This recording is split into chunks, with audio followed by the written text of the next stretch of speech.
नमस्कार। बहुत समय के बाद आप सबके सामने आई हूँ। बट एक छोटी सी उपाय जो हमें इस पूर्णिमा पर करनी है, वो बतानी भी बहुत ज़रूरी थी। 13 जुलाई को हम लोग साल का सबसे बड़ा पूर्णिमा सेलिब्रेट करते हैं, गुरु पूर्णिमा के नाम से। दिन भी बहुत शुभ, रात भी बहुत शुभ। तो कैसे नहीं आती मैं एक छोटा-सा उपाय लेकर आप सबके सामने। सॉरी लेट हूँ, बट फिर भी 1 दिन है हमारे पास, तो कोई बहुत ऐसी बड़ी चीज़ नहीं बता रही कि जिसका इंतज़ाम आप 1 दिन में ना कर पाएँ। बहुत छोटी-छोटी रेमेडीज़ हैं और 2-3 ही रेमेडीज़ हैं, बट गुरु पूर्णिमा के दिन इनको करने से जो रिज़ल्ट्स हमें मिलेंगे, मतलब उसको मैं वर्ड्स में एक्सप्लेन ही नहीं कर सकती। तो मैंने सोचा कि आप सब तक पहुँचा दूँ ये बात। अब गुरु पूर्णिमा के दिन हम क्या करते हैं ये तो सबको पता है। हम जिसे भी अपना गुरु मानते हैं, हम उसकी पूजा करते हैं। कोई भी हो सकता है वो। अब मैं तो 4-5 लोगों से ज़्यादा को बहुत ज़्यादा मतलब तहे दिल से शुक्रिया कह रही हूँ और मैं उन्हें अपना बहुत बड़ा गुरु मानती हूँ। वैसे तो बहुत लोग हैं जिनसे मुझे आज की भी डेट में सीखने को बहुत कुछ मिलता है। और ये बहुत लोग बोलते हैं कि कोई भी आपका गुरु हो सकता है। अगर किसी छोटे बच्चे ने भी आपको लर्निंग दी तो वो भी एक गुरु है। बस सच बताऊँ, आज का दिन सही मायने में जिसने आपको लर्निंग दी, आप मूव कर रहे हैं, कुछ आपको सीखने को मिला, वो आपके गुरु हैं। तो क्या करते हैं हम आज के दिन? बचपन से मैंने तो गुरु पूर्णिमा के दिन अपने पेरेंट्स को, अपने गुरुजी के यहाँ जाकर पूरे दिन लगाकर पूजा पाठ, अर्चना, भेंट देना, मतलब नीडी लोगों को हेल्प करना, खिलाना पिलाना, भंडारे लगाना, ये सब करते हुए देखा है। बट आज के टाइम में लोग कहते हैं समय नहीं है। समय तो निकालना पड़ता है। जिसे भी दिल से आप अपना गुरु मानते हैं, उनके लिए समय तो निकालना पड़ेगा। तो एक तो समय से समय निकालें। मैं ये नहीं कह रही कहीं जाइए, कुछ कीजिए, बहुत लंबा चौड़ा मत कीजिए, जितना कर सकते हैं उतना कीजिए, बट समय तो निकालना पड़ेगा। तो समय से उठिए, नहाइए धोइए, पूजा अर्चना कीजिए, थोड़ा दान पुण्य कीजिए, क्योंकि वैसे भी पूर्णिमा के दिन किया गया दान बहुत फल देता है। बट इसके अलावा क्या करना है, जो मैं रेमेडीज़ आपको बताने जा रही हूँ। 3 इलायची के दाने ले लीजिए आप। नहा धोकर जब अपना नॉर्मल पूजा, रेगुलर पूजा कर लिया, गुरु पूर्णिमा वाली गुरु जी की भी पूजा कर ली, दान दक्षिणा सब कर लिया, तो आपको क्या करना है, 3 हरी इलायची ले लीजिए और उसको अपने बाएं हाथ में रखकर दाएं हाथ से ऐसे कवर करके और 108 बार ओम नमो भगवते वासुदेवाय नमः, ओम नमो भगवते वासुदेवाय नमः, ओम नमो भगवते वासुदेवाय नमः बोलकर उसे चार्ज कीजिए। आपको 3 हरी इलायची लेनी है, लेफ्ट हैंड में रखना है, राइट हैंड से कवर करना है और 108 बार ओम नमो भगवते वासुदेवाय नमः बोलकर उसे चार्ज करना है। उसके बाद क्या करना है, एक धुली हुई या न्यू हैंकी ले आइए, जो जेंट्स यूज़ करते हैं ना, कॉटन वाली वाइट कलर की। वाइट मिल जाए, येलो मिल जाए, वैसे कलर का कोई लेना देना नहीं है, बट कॉटन वाली इसलिए बोल रही हूँ क्योंकि उसको टाई करना ईजी होता है।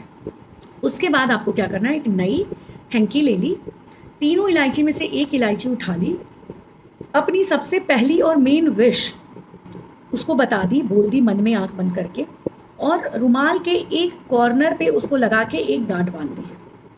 फिर दूसरी इलायची ले ली, फिर उसको अपनी सेकंड विश बोल दी और रुमाल के एक कॉर्नर पे उसको बांध दी।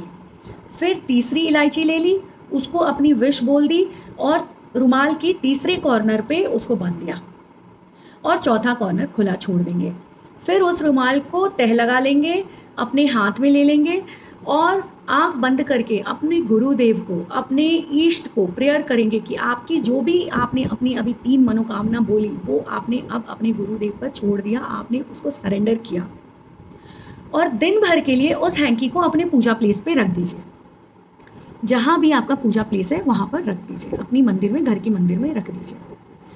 इसके बाद शाम के समय, सेम डे पूर्णिमा की दिन, आपको क्या करना है, वो रुमाल उठाना है और आधे घंटे या 1 घंटे के लिए सनसेट के बाद, जब फुल मून यानी पूर्णिमा नाइट हो गई, मून निकल आया, चाहे आपको दिखे या ना दिखे, थोड़ी देर के लिए उसको अपनी बालकनी में रख कर आ जाइए।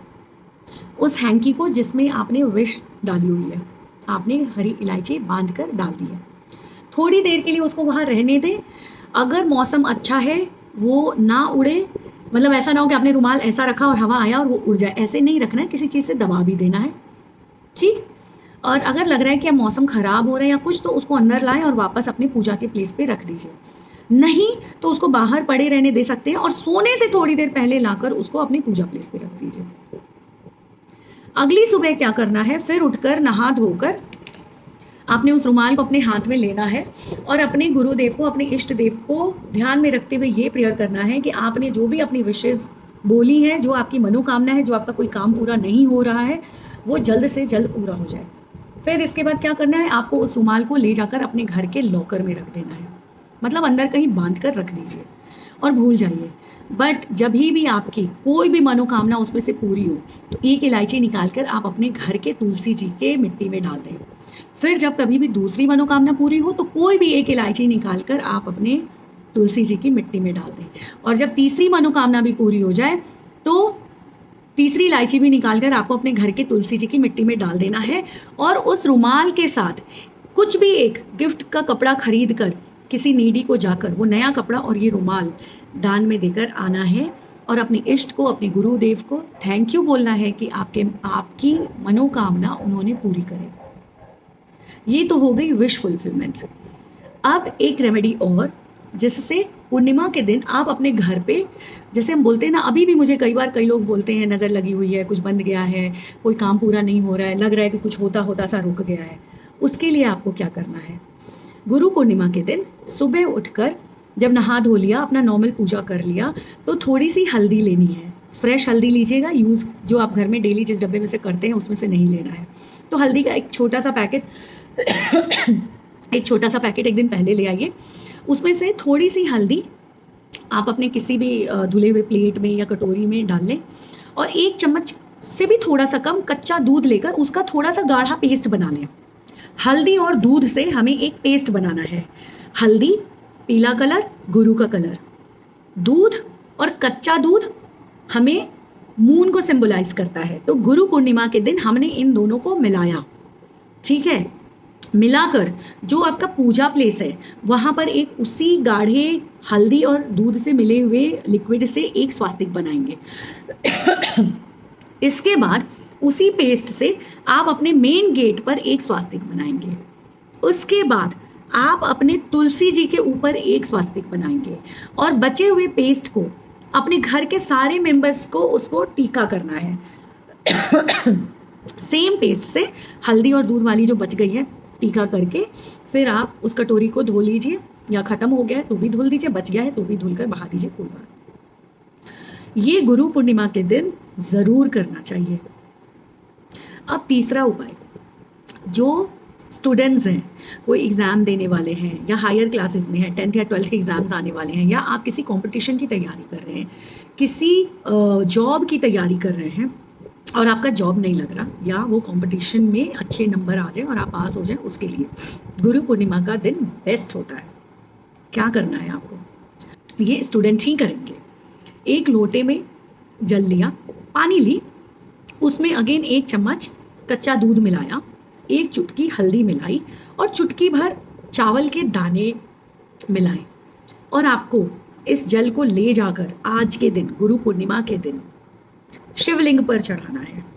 शिवलिंग पर जब आप चढ़ाएंगे तो उसकी धार ऐसे डालेंगे कि आपके हाइट के ऊपर से शिवलिंग पर जल गिरे, और जब वो जल गिर रहा होगा तो आपको उस जल को देखते हुए शंकर भगवान से मनोकामना करनी है कि आप जिस चीज़ की तैयारी कर रहे हैं, जिस कंपटीशन की तैयारी कर रहे हैं, उसमें आपको सक्सेस मिले। स्टूडेंट्स ये उपाय स्वयं करें और देखें आपको कैसे सफलता नहीं मिलती है। तो गुरु पूर्णिमा के ये 3 महा उपाय, जिसकी जैसी इच्छा, श्रद्धा और समय हो उस हिसाब से कीजिए। सावन के कुछ उपाय मैं कल ज़रूर फिर से छोटे वीडियो में बताऊंगी कि ये पूरे 1 महीने सावन के दिन में आपको क्या ज़रूर करना चाहिए। ज़्यादा कुछ तो नहीं, बट छोटी छोटी ऐसी कुछ रेमेडीज़ जिससे शंकर भगवान की कृपा आपके ऊपर हमेशा बरसती रहे। ओम नमो भगवते वासुदेवाय। नमस्कार।